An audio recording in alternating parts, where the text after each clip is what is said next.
Welcome back. I am Michelle Buckler, and I am a senior engineer with Fishbeck, Thompson, Carr, and Huber, who is proud to be a sponsor of this event. It is a terrific gathering of minds and ideas. A little bit about Fishbeck. We are headquartered here in Grand Rapids, and we are proud to have 56 years of serving this community and other communities in Michigan and Ohio with engineering, civil, environmental, architectural, direct engineering, and construction management services. Fishbeck has a long history of providing sustainable, not to overuse the word, services for our clients, and we're able to integrate them through all of our service areas. So it's my honor to introduce this esteemed panel, and we have Michael Beaulac, who's the State Assistant Administrator for the Executive Division of the Michigan Department of Natural Resources and Environment. And like Jim Saigo, I have a very hard time having that roll off my tongue after years of DNR and DEQ. Michael's been involved with the climate change policy since 2007 and has begun what is hoped to be a Great Lakes regional approach with a recent agreement with Wisconsin, correct, on adaptation and mitigation planning. And we have Mr. Norman Christopher, who is the Director of Sustainability for Grand Valley State University, another sponsor of this event. And he has been active in the Grand Rapids community for 25 years, and I invite you to visit their booth out in the lobby area and where he has some handouts demonstrating some of the fine work that they've done. Michael Davidson is the Midwest Regional Director for ICLEI, again, the worst-sounding acronym in the conference. And his previous job was with the Great Lakes Protection Fund, where he worked on innovative solutions to improve the physical, biological, and chemistry integrity of the Great Lakes. And we don't have Arnold. Right. Oh, we do. I'm sorry. I apologize. Mr. Weinfeld is the Director of the Strategic Initiatives and Federal Affairs for the Michigan Municipal League. And he's been with the league since 2004, and he's responsible for planning and development of new programs, services, publications, and outreach strategies to support the league's broad policy initiatives. Lots of words on these things. And then we have Brita Pagels, who's the Midwest Regional Officer for ICLEI, and prior to joining ICLEI, she served with Region 5 and has worked with the City Design Center at the University of Illinois and for the Village of Tinley Park, Illinois. So I hand this over to Michael Beaulac, and who will moderate this session. Great. Can you hear me? I'm live then. Okay, good. Thank you, Michelle. One of the things that was discussed during the keynote by one of my predecessors and former boss as of Monday by Jim Saigo were some of the activities that the state has been engaged in relative to the Climate Action Plan. As some of you may know, that came out, I think it's 2009, wasn't it, Christopher? The Michigan Climate Action Yes. Plan? Yes. Right. I asked Chris here because he was actually appointed by the governor to be on the Climate Action Council to help us with that plan, one of about 3 dozen or so folks that were actively engaged from a variety of fronts, including industry, the utilities, academia, and within state and local government to help us come up with a plan. One of the key focuses of that plan was the reduction of greenhouse gases. And as a result of almost 2 years' worth of effort, we came up with 54 policy recommendations, not all of which were unanimously approved of, but nonetheless, they form the basis of what can be done to reduce greenhouse gases. Some of these are fairly straightforward. We've looked at them in many different ways. Some of them are very, very basic and common sense, which we alluded to earlier today, such as building LEED certified buildings, insulating your home, the existing structures and the like, preventing urban sprawl. All these reduce greenhouse gases. But there's a lot of things that are not that straightforward. We don't have all the tools in place. We don't have an awful lot of legislation in place at all that are going to facilitate the reduction of greenhouse gases. And this is one of the items that continue to come forth on a fairly regular basis. I get these calls at least once a week of what's available out there. Have you looked at this tool and how relevant is it? These could be from communities, they could be from tribal groups that I do an awful lot of my work with. People are asking what sort of capabilities are available out there. And that's some of what we want to talk about during this panel discussion here. The sort of opportunities that are available now, either on the web or through folks such as what we have here, and the examples that they can provide that can be used to reduce greenhouse gases, especially at the community level or at some organizational level which is manageable.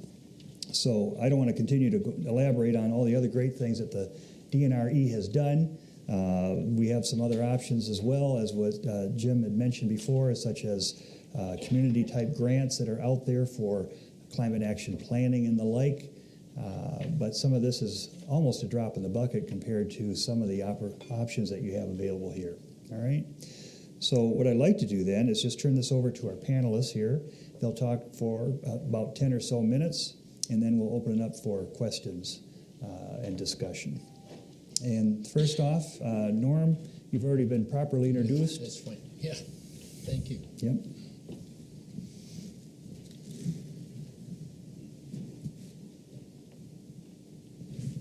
Yep. You're going to change the He needs his PowerPoint. following protocol here. Well, by the way, I was introduced as living here for 25 years. Maybe some of you think I have been here that long. It's only 10, and I now call it home. So this has been, for me, a great opportunity to be a part of really now what's reaching transformational change. And these sustainable development best practices now reach across everybody. So they're at colleges and universities, they're in businesses, and in municipalities. So I'm going to talk today primarily from a city perspective of how and why cities should address climate change. There we go. There. Okay, thank you. Well, first of all, there are lots of approaches. It really boils down to three. You could wait. And the wait aspect is basically, I'm not concerned about climate. I don't have enough information, and I'm just not going to do anything. Yes, that's one approach. The other one is the ANC. And the ANC approach sort of has built into it some potential issues, one of which is something may become part of a compliance or a regulation down the road, and then all of a sudden you're faced with making a very reactive decision about how to address climate in a very short period of time. So that might come in force of cap and trade, could come with a carbon tax, could come through a number of different mechanisms. Very reactionary. What you see, however, is in the middle, which is a voluntary approach today to commitment and best practices. And we have 31 cities and mayors who have signed on to the U.S. Mayor's Climate Protection Agreement. Michael mentioned the importance of the Michigan Climate Action Council plan that was adopted by the governor and now has being implemented. You've got ICLEI here with some great tools in their climate protection protocol. You got the Michigan Municipal League with Arnold with his Green Communities Challenge. And I should not be remiss in also mentioning the EPA. So there are lots of different now approaches. One of the things that I've learned in this, and we won't have time, is lots of buzzwords.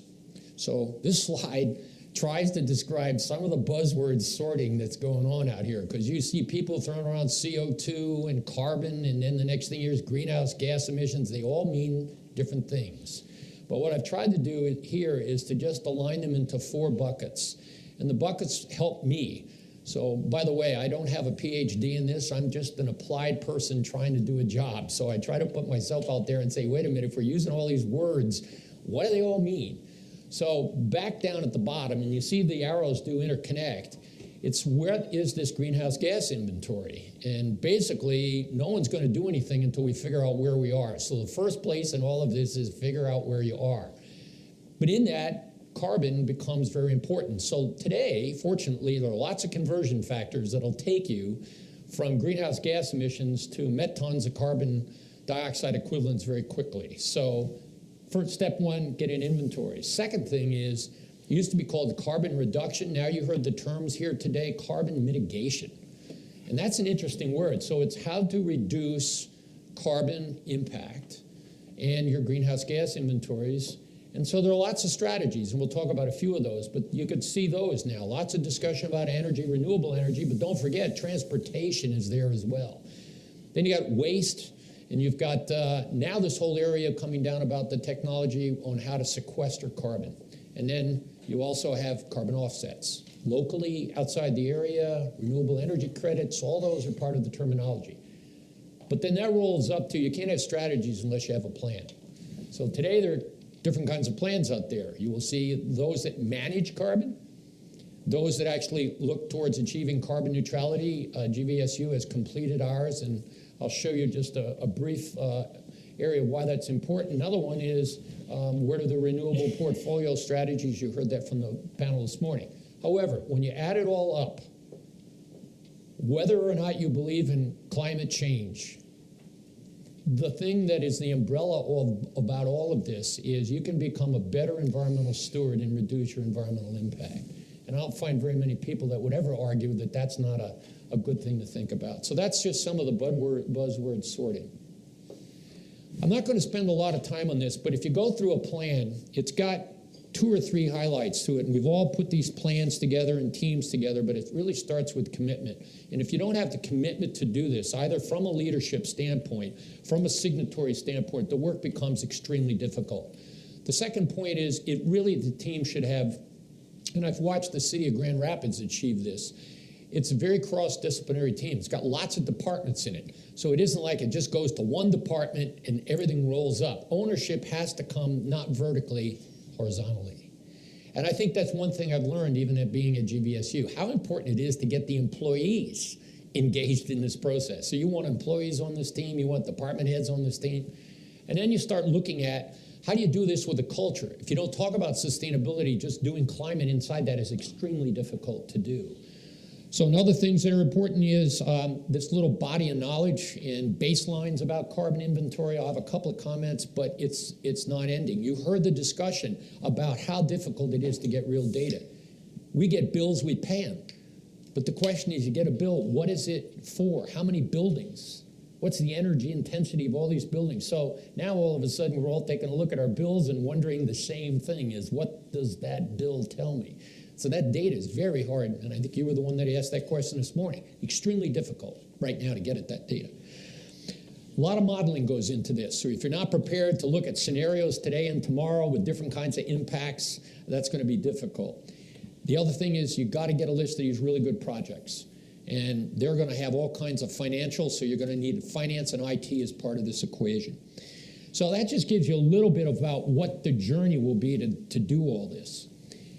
I only mention this too because the EPA, and this slide's a couple years old, but when I had a chance to visit, and you just look at this, and if you want clean energy, if you want energy performance, energy efficiency, just look at the richness of just what the EPA offers in this space.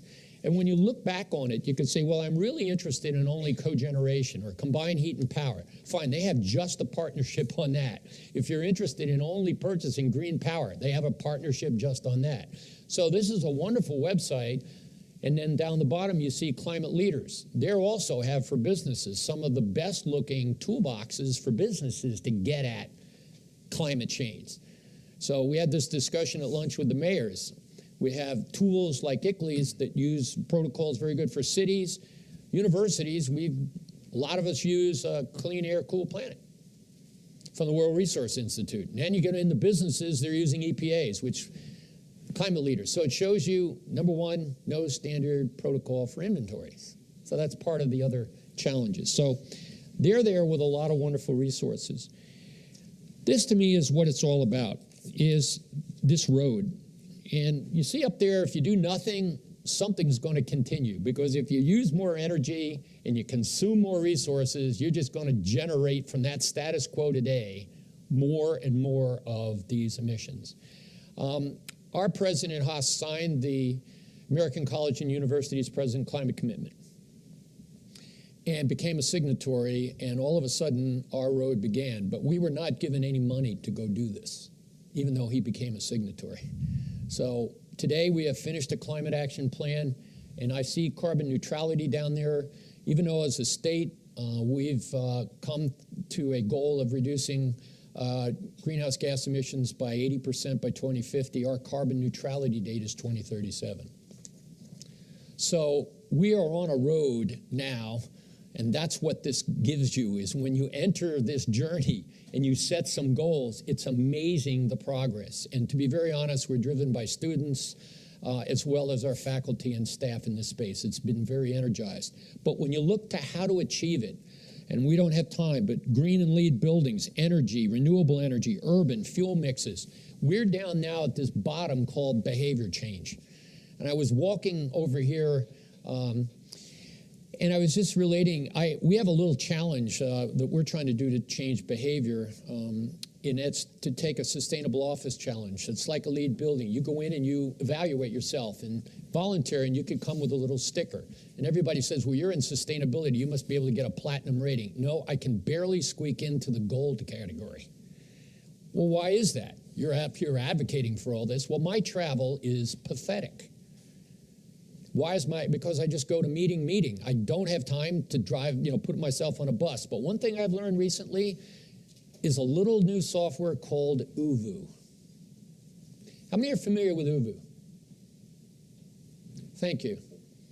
We have Margaret, who is one of our transformation research team. So we called our first 4 students together, and guess what they all had? Uvu. So guess who now has Uvu? Uvu, nothing more, is Hyper Skype. It's the ability to put 4 or 5 people on a split screen in a conference room. And now all of a sudden, guess what I'm doing? I'm starting to track my miles. Guess what I'm doing? I'm not driving as much. This was my way to answer the issue of a carbon personal footprint, was the use of Uvu software. So you can get in now, and the webcam is so good it gives you an expansive screen. So those are just some of the things that you have to become personalized in this space, because you can't be out there doing it without you trying to do some of it too. So the question now is, what are some of the issues? And I don't have time to go through these, but I'm sure the other panelists will be able to give you some really good insight to them. But for us, I think I mentioned no university accepted inventory system. Accuracy of the data. A lot of this is best efforts. Funding. That, to me, is a criticality. Lots of universities get fundings from endowments, from foundations. We had none. But what we've been able to do is to establish a reinvestment fund on campus now for other faculty and students to be able to do more of these kinds of projects, because all of the departments saw the value that was created and say, boy, if you do more of that, I'm going to put my energy savings in there. We started this journey seriously on energy savings a number of years ago. We're up annualized now at $1.3 million per year of energy savings. So we got a little kitty that we can now reinvest. We've got 20% of our buildings now, 20% of our total building square footage at LEED.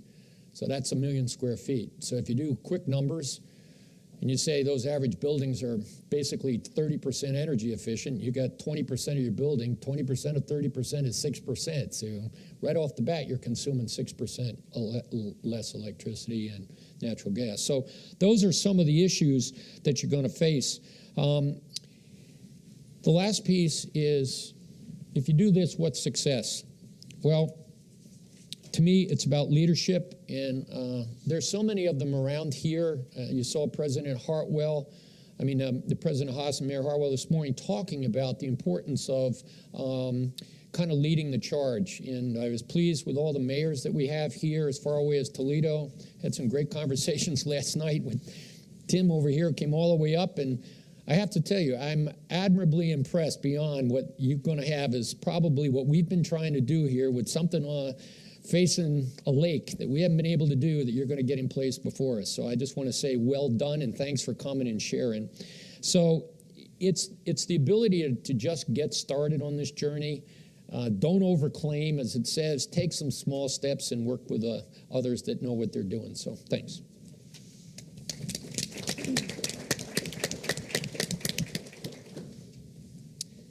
Next up, we'd like to hear from Michael Davidson, who's also been introduced before. Mike is the director of ICLEI at the regional level. Okay. Is my mic on? Can you hear me? Now we can. And my presentation. Marty, I think we need to budget for UVU. We use Skype religiously. It seems to work. Thank you so much. I'm really I'm delighted to be here today, and thank you to the folks at Greentown and the City of Grand Rapids, and our host at Grand Valley. This has been a terrific conference, and I've been sort of driven through Grand Rapids my entire life, and I have to say the city looks terrific. And as a person with a long history of in urban and regional planning, I'm really impressed, and I am a lover of cities. So it's so nice to see, having grown up in a city that watched its downtown die over the course of many years, and everybody was sort of lured out to the sprawl to the west of us. It's just nice to see vibrancy in downtown places where the infrastructure already exists. So, at any rate, again, I'm Michael Davidson. I'm the Midwest Regional Director for ICLEI, Local Governments for Sustainability. I know some of you in the room are old friends of ICLEI, and it's nice to see you again. And I know that I'm introducing many of you to the organization for the very first time. And since the topic of this session is the future of carbon management, to use a buzzword, the bulk of my short presentation will be about why local governments need to be at the forefront of carbon management innovation. This is something that we see in our line of work. I'll then step down off of my soapbox for a few comments about how that innovation is tied directly to local government investment in tools that both quantify and measure carbon. And then I'll close with the gratuitous plug about ICLEI's pledge to provide those tools before I hand the presentation over to my colleague Brita Pagels here, who's going to talk about them in greater detail. She's the technical genius out of our regional offices. So any technical questions, I'm going to sort of send over to Brita's way. That's right, I'm doing this. Okay. We are a nonprofit international membership association of local governments, and that includes counties here in the States. Municipalities pay member dues to receive organizational benefits, which generally includes, this is my characterization of our organizational benefits, data management tools, so you can create informed policy. Information management resources to ease the sort of process burdens of that policy creation, and of course, stellar technical support. We were established in 1990 when more than 200 local governments from 43 countries convened in New York City at the World Congress of Local Governments for a Sustainable Future, and so began the International Council for Local Environmental Initiatives, hence the awkward acronym ICLEI. Now, the official name is ICLEI-Local Governments for Sustainability. We work primarily across three areas: climate mitigation, which of course means preventing the impacts of climate change; climate adaptation, which means becoming ready for the changes that are inevitable; and of course, the notoriously nebulous concept of sustainability planning, which includes a lot. The mission of the organization is really fundamentally about achieving social, environmental, and economic efficiencies in both community form and function. For a long time, sustainability, I don't have to tell you guys this, but sustainability was thought of only in an environmental context. And it's very different today, in part because of technology, in part because sort of we've grown in our learning capacity in communities, but we're not able to only see, but also to measure. We're able to measure environmental integrity. We're able to measure economic prosperity. We're able to measure social equity, and we certainly understand the need to integrate these, to integrate them as sort of the three legs of the sustainability stool. So in other words, we're moving very quickly, thankfully, away from doing things, planning our communities in silos, where nobody talks to one another. We've just discovered that it's costly, socially, environmentally, and economically over the long term. We're truly a global network of local governments committed to sustainability and climate action. Most world cities are ICLEI members: Seoul, Paris, Tokyo, I could go on. And cities in rapidly developing nations like New Delhi, India, they're an active ICLEI member. And like ICLEI USA, ICLEI Global provides technical consulting, training, and information services to help build capacity, help municipalities share knowledge and information around sustainable development at the local level. The size and the diversity of this country require that we create what we call a regional support model, and that provides more direct and customized assistance to our members across the country. So even within each region, there is tremendous cultural, economic, and ecological diversity. A conversation with a mayor or a planning director or a sustainability director or a public works director in a place like Grand Forks, North Dakota is going to be different, if only slightly, than a similar conversation with his or her peer in a Michigan city. We have 6 regional offices in the states. The Midwest office is in Chicago. We also have a new executive office in Washington to ensure that local government is well represented at the national table on sustainability, climate, energy, and so forth. And hopefully some of you were able to hear Marty Chavez, our executive director, give the keynote address this morning. We were very humbled that Mayor Hartwell asked him to come and do that. We're divided generally into 2 halves at ICLEI. The programmatic staff, they design the tools and resources, and then the membership staff delivers those tools and resources to the local governments. That includes myself and Brita here.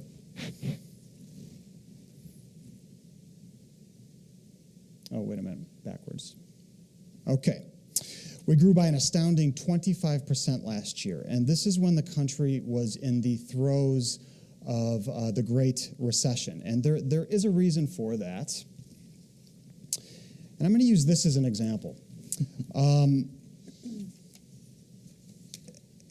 it's actually a little more complex than Tropicana orange juice, but it's not really that complex when you think about it.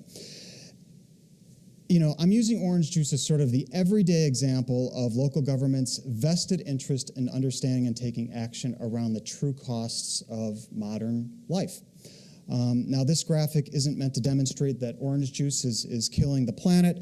After all, the New York Times got the data from Tropicana, who crunched the numbers. They did their own calculations. But I will say that the graphic illustrates that things are never as simple as they appear, and that there are, of course, there are no free lunches. We see here that there's a relatively precise measure of life cycle carbon emissions from a half gallon of orange juice, from growing the oranges to producing the product, and even to shipping it and to consuming it.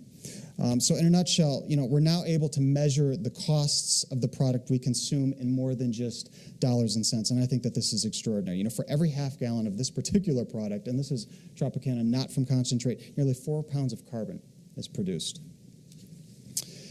And now you add those costs to the prevailing business model of grow or die, which we see in our country. And what this graphic says to me is that as Americans, we need to consume a heck of a lot of half-gallon containers of orange juice to fill this amount of shelf space in our retail sector. And then consider the fact that we can't even walk to the store anymore to get that half-gallon container of orange juice. Our communities are built entirely around the automobile. Now, I love Michigan. I have a lifelong attachment to this state. My parents are both from the Upper Peninsula of Michigan. My grandfathers worked on the ships, the docks. They worked in the copper mines and in the iron ore mines, and their labor helped build the Detroit car industry. And I've got my fingers crossed that the industry comes back stronger than ever. I just want it to look a little different this time. And, future generations and the communities in which they live just can't afford to be entirely dependent on the automobile in order to have successful lives.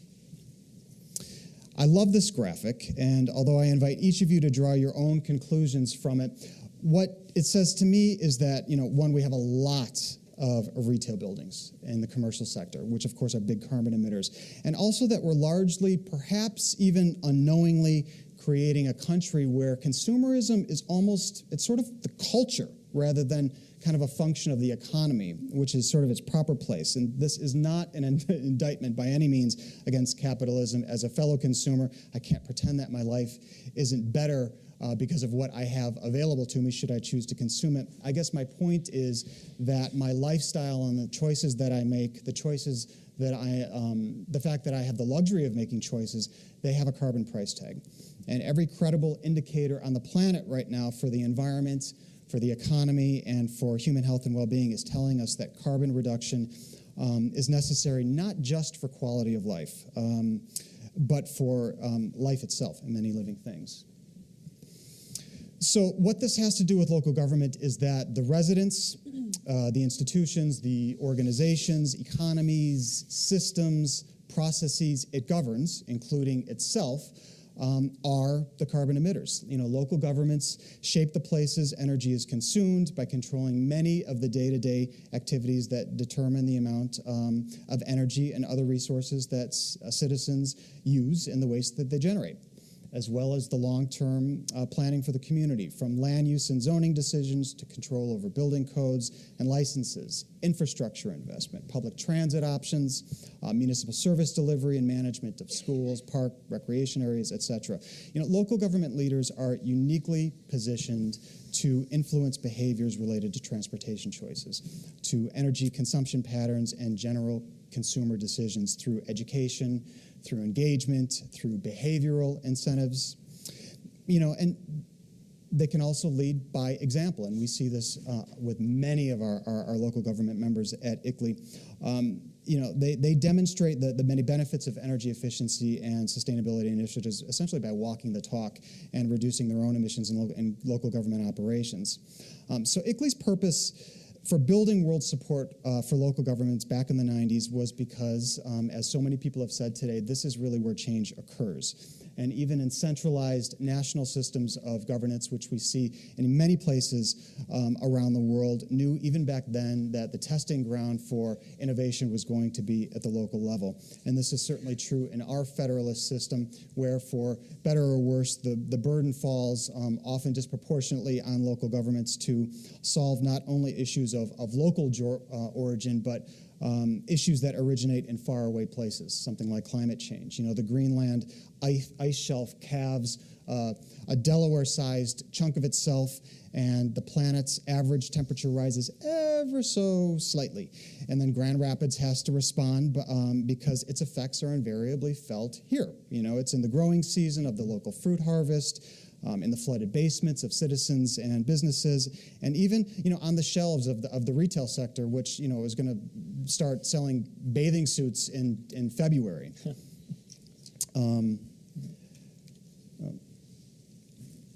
Actually, this was just an anecdotal slide. I'm not going to go into it, but that's a former boat launch by where I run every day in Chicago, and you can see sort of in the middle of the slide, it's about 20 feet deep. It's now a dog park. That's how far the beach has expanded. It's in part because sands shift, but it's in part because lake levels are low. But I won't go into that. It's a great way to great form of adaptive reuse. Talk about climate adaptation. Okay, so going back to the orange juice example, as you can see, local governments have something to say about every single part of the life cycle of a half gallon of orange juice. I mean, there are entire professions devoted to each one of these. Each of them could have its own track at a sustainability conference. And for local governments to get a firm grasp on them, which means really to understand them to fully, allowing them to create good policy around each of them, it requires resources and guidance. I think, good intentions aren't enough, unfortunately. I don't have to tell you guys that. You know this. And you also know that many local governments just, quite frankly, are broke. So at ICLEI, we provide local governments with systems, which is a way that I always characterize it. It's the systems they need to understand the full and true impacts of that which lives and that which works and does business in the community. We've created processes and templates so local governments don't have to start from scratch. For example, for data generation, we have software, we have calculator tools and worksheets to give local governments the numbers that they need. For policy plans, we have tools that allow local governments to assess and compare the tangible impacts of different policy outcomes. We have a planning methodology called the 5 milestones, which Marty touched on a little bit this morning, which carries you through the development of a sustainability or a climate adaptation or a climate mitigation plan from start to finish. We have tools and templates for everything from assembling stakeholders to hiring sustainability professionals to training them. And so now I'm going to hand this over to Brita, who will talk about some of the ways ICLEI builds this capacity for local governments in greater detail than I did. Thanks, everybody. Very good, Michael. Good afternoon. My name is Brita Pagels. I'm the Midwest Regional Officer for ICLEI. Excuse me. I'm going to briefly provide a sampling of some of our tools and resources that help local governments quantify and manage their carbon emissions. Our members manage and measure their carbon emissions in three primary areas: climate mitigation, climate adaptation, and sustainability. Climate mitigation being the reduction of greenhouse gas emissions, climate adaptation being becoming resilient to the changes of climate change to the extent possible, and sustainability being the interconnectedness between the economy, society, and environment. But before we begin, we need a standard. And ICLEI's developed one of these standards. It's called the Local Government Operations Protocol. It is the standard by which local governments measure and report their greenhouse gas emissions. We're also in the process of developing a community-wide protocol whereby local governments will measure and report their emissions for emissions coming from the community-wide scale.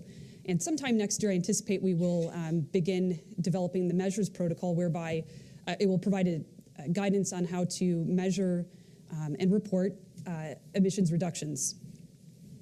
The Local Government Operations Protocol was developed in 2008 in partnership with the California Air Resource Board, the Climate Registry, and the Climate Action Registry. It is the national standard for measuring emissions from the government operations, and it aligns with all international protocols on greenhouse gas emissions inventorying. Version 1 was released in September 2008, and version 1.1 was released earlier this year. So once you have the standard, we need a tool to help calculate the emissions, and ICLEI has one of these tools. It's called the Clean Air Climate Protection Software, fondly referred to as CACP 2009. And why do we use this? Well, we can't change what we can't measure. And CACP 2009 makes this measurement process relatively painless. In 2001, we joined forces with the US EPA and the National Association for Clean Air Associations to develop the software. Currently, it's in use by the majority of our members. In the US, our membership comprises of over 600 local governments, as Marty and Mike referred to earlier today. And then in 2009, we released the second version so that the methodologies in the software aligned with the methodologies put forth in the Local Government Operations Protocol. CACP allows local governments to quantify emissions and forecast their emissions from their own operations and also the community as a whole. It covers energy usage, fuel usage, and solid waste production. The software allows the user to produce reports of emissions by sector, by source, and by scope, in addition to by indicator, such as hours of operation for buildings and facilities, or number of employees, so on and so forth. In the government operations kind of sector module, there are 13 different sectors ranging from buildings and facilities to vehicle fleet, to power generation, to employee commute. And for the community module, the user can quantify emissions from 6 different sectors, being residential, commercial, industrial, transportation, waste, and other, such as refrigerants. But as we know, for those of us who are doing inventories, getting some of those data are very difficult, which is why we're developing the community protocol. So once you know what your baseline is and what your business as usual forecast, meaning what your emissions are going to be if you do not take any actions, we need a tool to develop a plan to reduce those emissions. And again, we have a tool for that. It's called the Climate and Air Pollution Planning Assistant, or CAPA.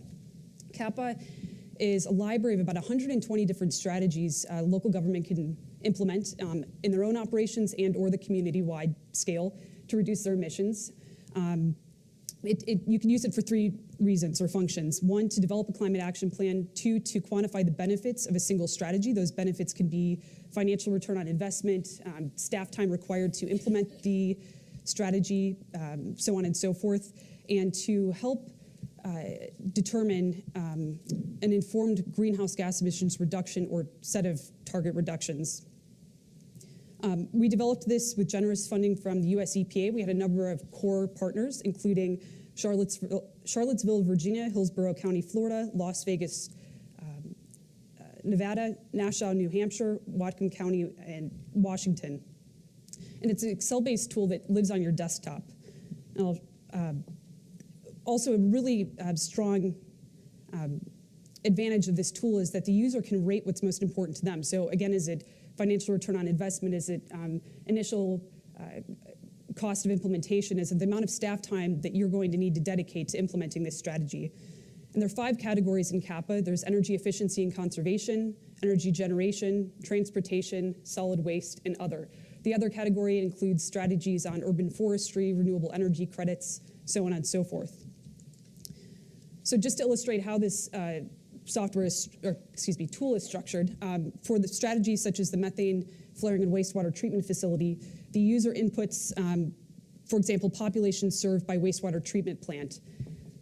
And then we provide a number of defaults, which you can verify, and the outputs could include greenhouse gas emissions reductions, energy savings, cost savings, financial return on investment.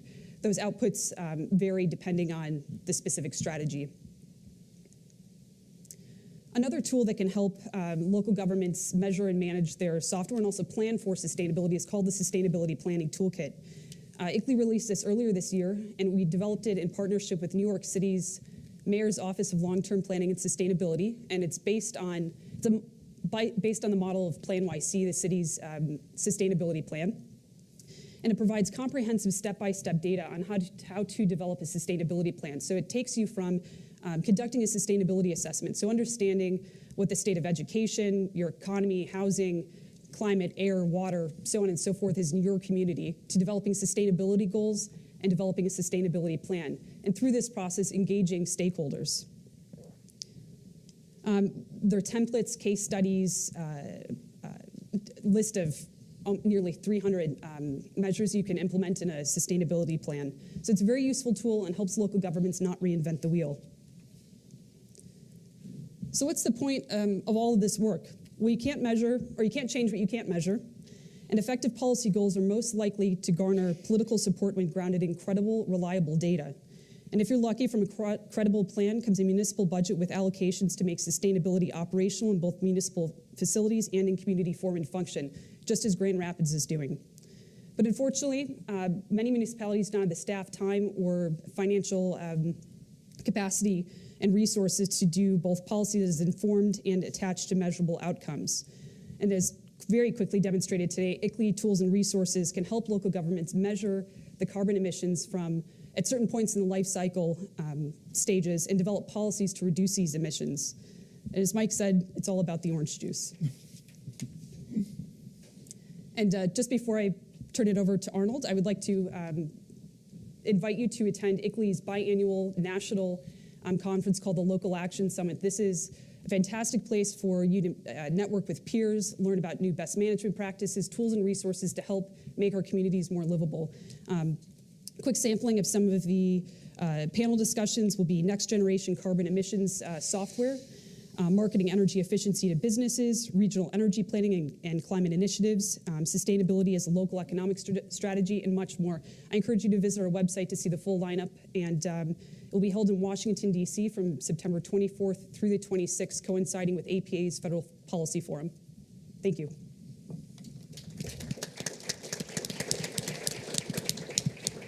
Arnold.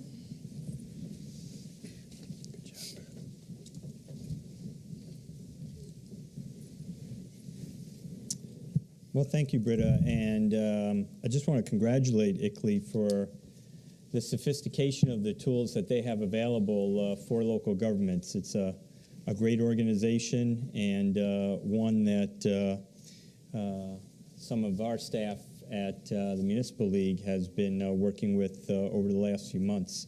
I think it was mentioned earlier, the former Ann Arbor Sustainability Director, Dave Counsel, now is with ICLEI, and Sue Jeffers, who was supposed to be here today to do this presentation, has been doing some work with him.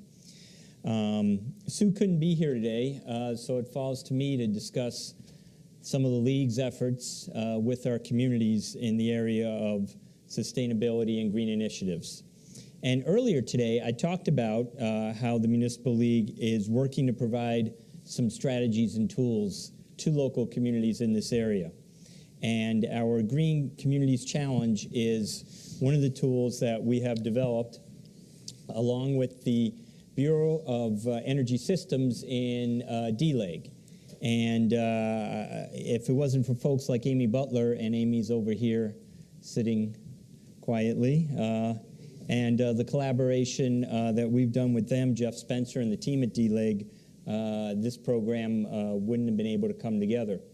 We expanded it late last year to include the Michigan Township Association and the Michigan Association of Counties. So any city, village, township, or county in the state of Michigan is able to participate in the Green Communities Challenge. And it is a challenge to have Michigan communities go green, and the challenge itself helps provide the resources for them to do so.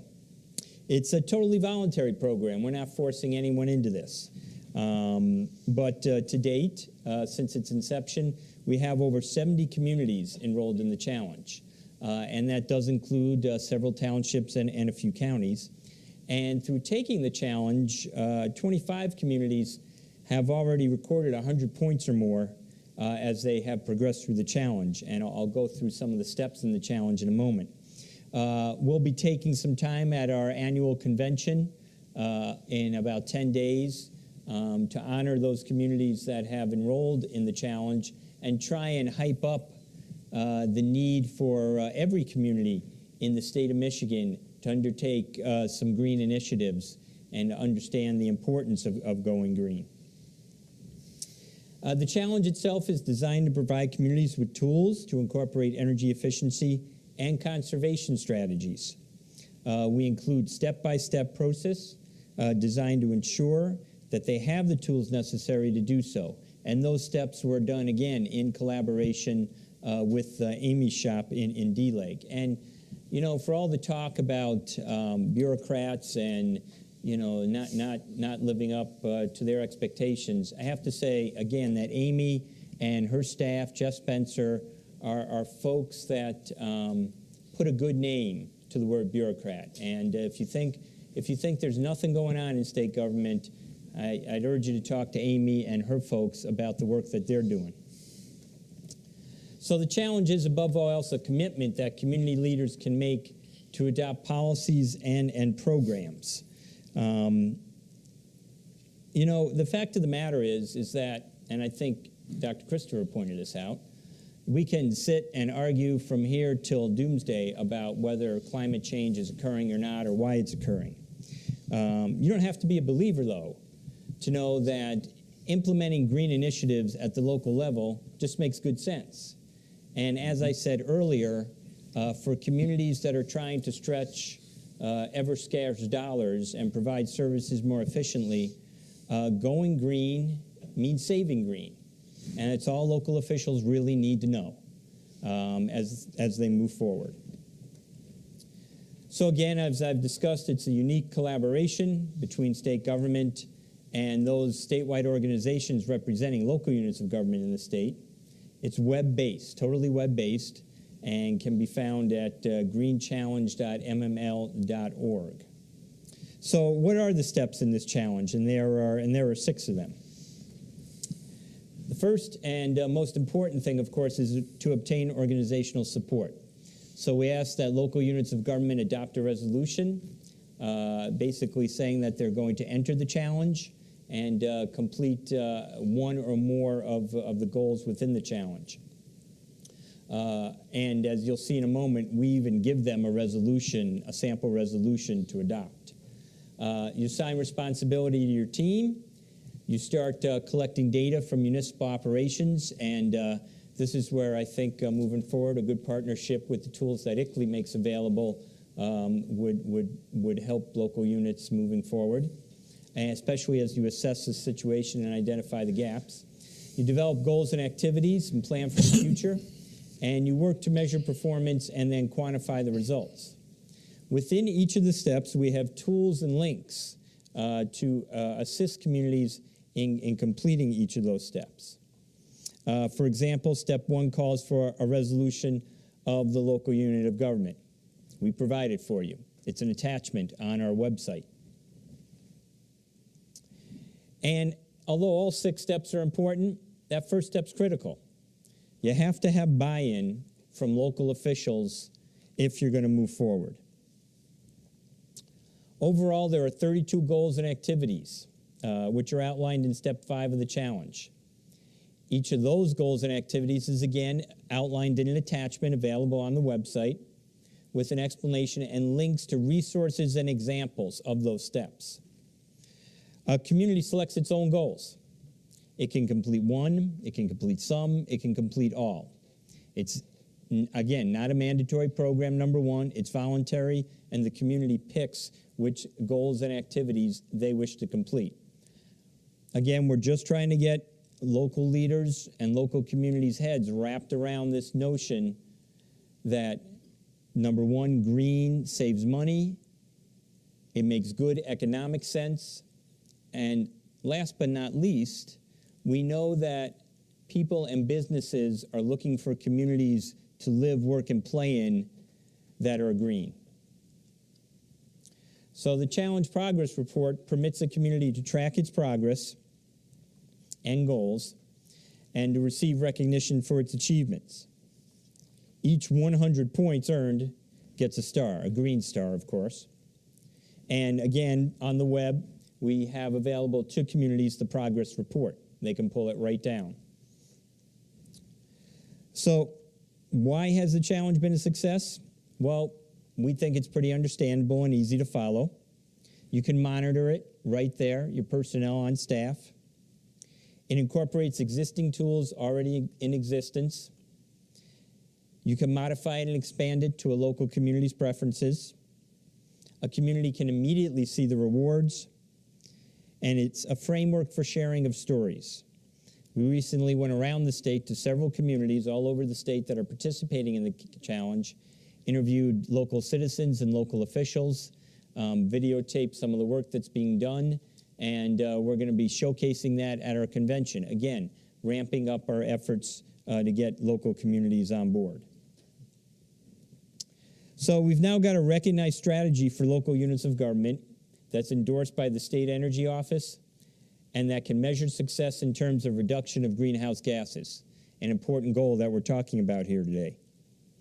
But along with the challenge, we've also developed a PowerPoint for local officials to use with their residents, to educate residents about the basic terminology of energy efficiency and conservation, to show the efforts being made by them and other local units of government in this area, and to help them understand the actions they can take to become more efficient and reduce greenhouse gases in their daily lives.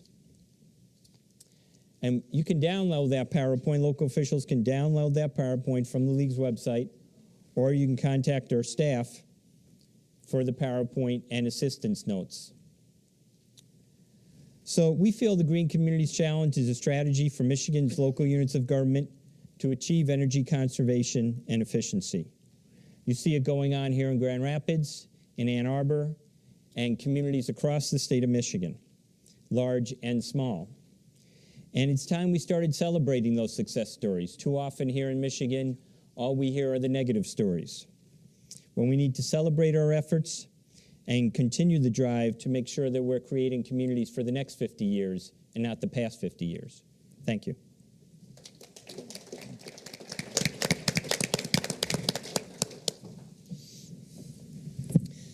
Well, thank you, presenters. We got off to a bit of a late start, and we're trying to catch up here, so we'd like to limit our questions from the audience to 1 or 2 at the most. So with that, I entertain anyone who has any questions. Do we have a microphone? Yes. Really loud. Okay, go ahead. Brita, when we look at the tools that you have developed, how do they interface with the EPA Energy Star portfolio? Because the community's already been using that. Now you've got to use a different format to they populate. Great question. So with EPA Energy Star Portfolio Manager, you can create an Excel spreadsheet of your energy usage per building. That can be input into or copy and pasted or reformatted to fit into ICLEI's data collection forms, which is where local governments can track their energy usage, fuel usage, and solid waste in a couple different spreadsheets, which then currently they're manually inputting into those.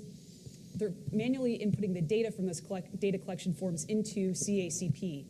The next generation of CACP, we're hoping, will allow the user to just automatically upload those data collection forms into the software, thereby saving the user a lot of time. So that's one way those two can indirectly interface. In terms of CAPA, the planning tool that's a library of about 120 different strategies. It requires the user to enter their CO2e emissions or equivalent emissions for government operations and the community directly into the Excel spreadsheet, and then to indicate what the target reduction is. So those CACP and CAPA and Energy Star Portfolio Manager do not directly interface, but moving the data from one to another should not be a very arduous process. You say that, but it always ends up being if you can get an intern to do it for you. Yeah. We all say we don't have any interns. So if you can develop a way for that to be a quick dump, that would be. It's something I think we're all trying to work on, is how to ensure that our systems are working together for our common goal rather than having them work against each other. And we're finding universities are a great resource for a lot of this work. And yeah. Can I follow up that? And Dr. Christopher and I are just whispering here. Cities need to learn to partner with available resources. I think Brita just brought that up. Universities are a great resource. Usually, either universities or community colleges can be of help in this particular area. So I think that's a great point. Very good point. One more question? Okay.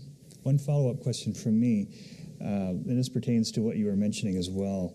I'm assuming that these data management tools and systems are available through a membership process only. But what sort of hands-on support do you provide, since that was mentioned? And maybe this addresses some of the other questions that came up here. Well, with ICLEI membership, which is membership dues are annual and they're based on population, members have access to all of our tools and resources and a network of local governments that they can access through a peer networking search, which is on our website, and then through also through our regional and sub-regional networks, which are either facilitated or supported by ICLEI staff. In addition to that, members have access to training, pre-recorded and live training webinars, which train them on how to use our different tools and resources. And in addition to that, we are always available via phone and email. So we answer members' questions such as, I'd like to create a new user-defined fuel in your software, in your CACP software. How do I do that? Or I'm considering revising my energy codes. Who's already gone through that process, and can you help us connect with them? Okay, great. I'd like more questions, but we are running out of time here. Our folks are going to be here, I'm assuming, for the rest of the afternoon, so that you can catch up with them at that time, certainly during breaks, which will be coming immediately. But in the meantime, let's give all of our presenters a big hand.